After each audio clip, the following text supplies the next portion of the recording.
Happy Chinese National Day, everyone. Yes, that's right. This is the 67th National Day of China, the People's Republic of China being founded on October 1st, 1949. So here, for the 67th time, the people of China perform their stately rituals on their state-appointed holiday to salute the stately flag and do the usual worship and genuflecting towards the symbols of the state in the usual meaningless manners, as I'm sure everyone around the world can relate to with their own national days. But this one might actually be somewhat more important than the others because this day, October 1st, 2016, doesn't just mark the 67th National Day of China.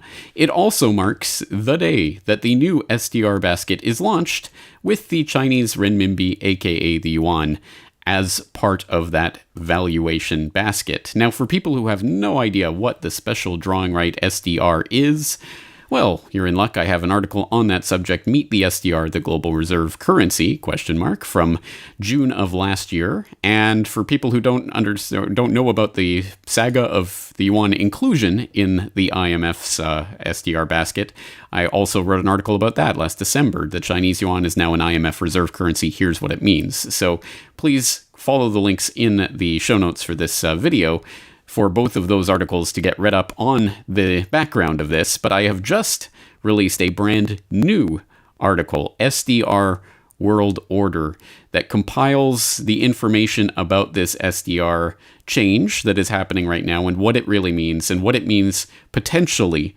for the future. And this is so important.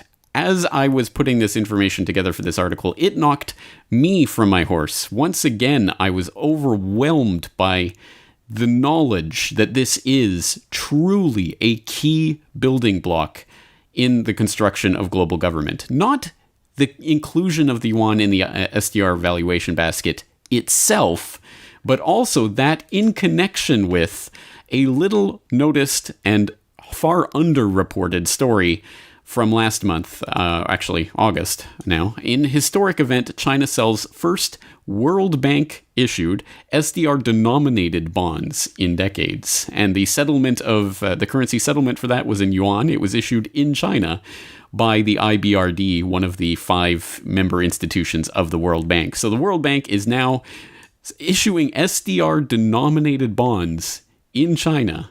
And that is significant because SDR bonds have been floated before, in the late 70s, early 80s. The last issue was in 1981. That was 35 years ago. Why are they bringing back SDR-denominated bonds right now? Well, in this article, I actually have links not only to well, I don't want to say famous because it certainly isn't, but it has been quoted before. The essay from Zhou Xiaochuan, the governor of the People's Bank of China back in 2009, which was entitled simply Reform the International Monetary System, in which he said quite clearly the SDR has the features and potential to act as a super sovereign reserve currency. Couldn't put it much more blatantly than that. But I also include a link to an extremely important article that was penned 6 years ago now, an essay that was penned as part of a conference convened by, guess who, the Bank for International Settlements. Yes, that Bank for International Settlements, the European Central Bank and the World Bank. They brought together 80 central bankers, wealth fund managers, pension fund managers, who were hobnobbing at this event at the BIS headquarters in Basel, which, for the record, is its own territory. It is not subject to the rules and laws of Switzerland. Keep that in mind. But anyway, at the BIS headquarters, they convened this summit 6 years ago, and one of the papers was specifically about how to bring about Zhou Xiaochuan's idea of SDR as a global currency, how to actually implement that. And their idea was SDR-denominated securities in official and private portfolios, aka SDR bond issues. This is part of a plan that was put in place after the global financial crisis and was laid out as at least 6 years ago. They are now implementing that plan under our very noses, and hardly anyone is paying attention to this. It is frustrating, and that frustration is encapsulated in tweets like this one that I retweeted recently, talking about how people are distracted by celebrity gossip or the meaningless sideshow selection circus when there are very significant things happening in Syria right now. But at least as important as the things happening in Syria right now. Perhaps, potentially, in the bigger picture, much more important in the flow of human history are the things that are taking place in the monetary realm right now. And they are not sexy. Everyone wants to talk about Brad and Angelina or the selection circus. It's fun, it's entertaining, it's interesting. This is exceptionally boring and involves a lot of jargon, and it requires a bit of reading. But I guarantee you it is worth the effort to read through this. And if you do read through this article, and if you do appreciate it, please help to spread the word about this.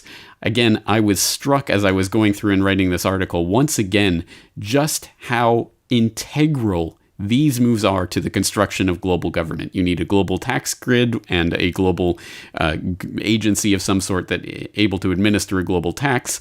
But another leg of that global government absolutely will be a global monetary regime, and that will be administered by a global body like the IMF, like the using the SDRs as a potential instrument.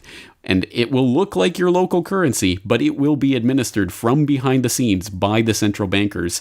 Usually, probably 99% of the population won't have any clue what is going on or how the monetary order is being engineered.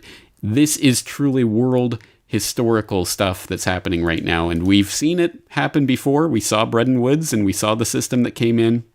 And once what system comes in to sweep away the old, that is, of course, how every aspect of this global government is going to be brought into effect.